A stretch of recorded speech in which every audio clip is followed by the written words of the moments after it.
Hey everybody, Jonathan Shank here, Critical Mass, on August 9th, 2010, 11, 12. It's 2012, I'm sorry. Spent the day in DC yesterday for a shoot I did. It was a long day. When you wake up at 3:30 in the morning, it's not really sleep, it's kind of like you're up. You kind of go to sleep for a couple hours, you get up, and there wasn't as many crazies as I thought I would see at the train station at 4 o'clock in the morning. And I was actually back in the city by 9 o'clock at night, so it was a lot of traveling for one day, but it was worth it. Great learning experience, and when you learn stuff, it's always good. And I'm just checking out my side of my face with the nice little zit right there. Oh, other side. Yeah, when you look in the camera, you can't always tell. Yeah, I'm horrible at this stuff. Yeah, whatever. Okay, I'm quitting. Maybe I have spatial dyslexia because I want to touch the side I want to touch, and it looks like I should touch the opposite side of what I want to touch. And there it is. Yep, I just touched it finally. My mind finally figured that out. So enough of that. So I met a guy on the train last night, and he was from Bama. You know, either you're Auburn or Alabama fan, and he was an Auburn. And I said War Eagles, but actually they're called the Tigers, but their mascot's an eagle. Doesn't make sense to me, whatever. And it's kind of funny. He was talking about his kid wants to be an MMA wrestler. He's 15 years old, so and he likes getting hit. So if he likes getting hit, then that's a career for you. That's what I say. And Pop Tart loves watching MMA fights because what's much better for a gay man than to watch two guys in very tight shorts wrestling each other in very compromising positions. I don't know. It would be an American Express commercial. Gay men with a 24-hour MMA channel. Priceless. But yeah, so I'm getting back to the guy from Bama last night, and Randy Travis was pulled over for DWI, and he was found naked and belligerent.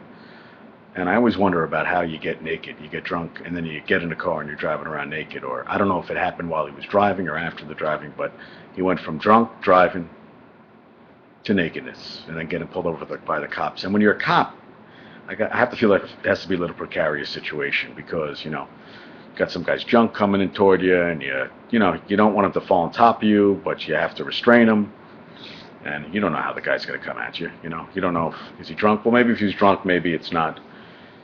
He's not in an aroused state, but he could be, and maybe he's not. It could be too much liquor in the system. But I'm picturing Randy Travis drunk and naked in 2012.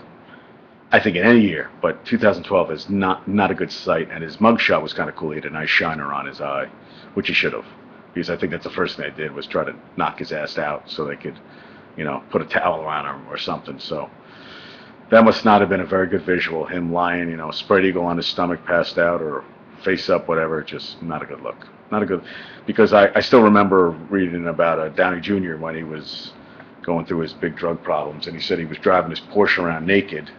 Again, driving my Porsche around naked, all whatever, cracked out of his mind, coke, whatever he was on, and he was throwing imaginary rats out of his car, and that always stayed with me. Driving around naked in my Porsche in L.A., all cracked out, whatever he was on, and throwing imaginary rats out of my car. I just got a text from somebody. Oh, USA Women. I just watched the last 30 minutes of that. It was nice. Nice for them to pull out the win there. A lot of the Japanese women, a couple of them were a little mannish looking. Very mannish, actually. And it's a little scary. One of the ones was sent chills down my spine. So I want to talk a little bit about stuff I wrote down today. Yeah, I had a really weird dream the other night, and they say dreams lead to stuff. And I was on this whole contraption. It was almost like the city was made of wood, and everything was crashing. All like I sat on something and I did something, and it led like a domino. It was like dominoes. Everything was crashing. The whole city was like falling apart. At one point, I had to jump down 40 feet. I landed on my feet. I don't know. It's a dream, so you land and you're cool. I wasn't hurt. But at the end, Mark Ruffalo was in the dream, and there was like a big crowd scene. And he asked who did it, and I think I said I did it. I said, listen, it was my fault. I screwed up. I shouldn't have done it. Blah blah blah. And he said, no, man, it wasn't your fault. It just happened. This is just how things happen sometimes. And I was like, all right, but I don't know how Mark Ruffalo got in the dream, but he did. And I might add, he did a very nice Hulk in the Avengers. Shame on you. What the heck's your name? Who's in the new Bourne movie? Shame on you. I can't remember. I'm blanking. Shame on you for messing that up. I can't remember his name. Oh yeah, well you know what I'm talking about. The guy who played the Hulk in the last movie, and Ed Norton. Ed Norton. Shame on you. You could have been in the Avengers, a movie that's made 1.6 billion worldwide.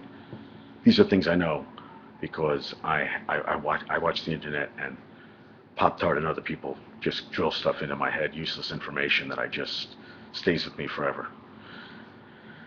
So a lot of crazy stuff happened. I had a shoot yesterday. First time I think first time I've done that in a long time, and it was a very nice day, monumental day. And then I got home and found out that I'm losing my apartment that I've been in for the last 13 years. If these walls could talk, what would they say? Crazy stuff. Crazy stuff. They'd say crazy things. So I found out, well, it's all my fault because of Jonathan's. Oop, I just said my first name. That's all right. My 49-day relationship with someone who will go nameless. Let's just call her.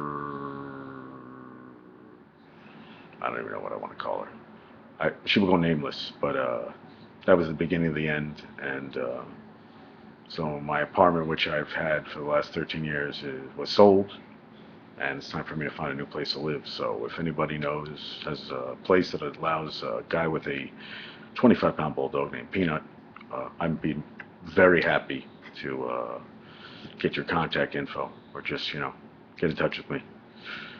I'm in the book. So that's all I got to say right now. All right. Hope everybody has a great Thursday, and talk to you. Bye bye.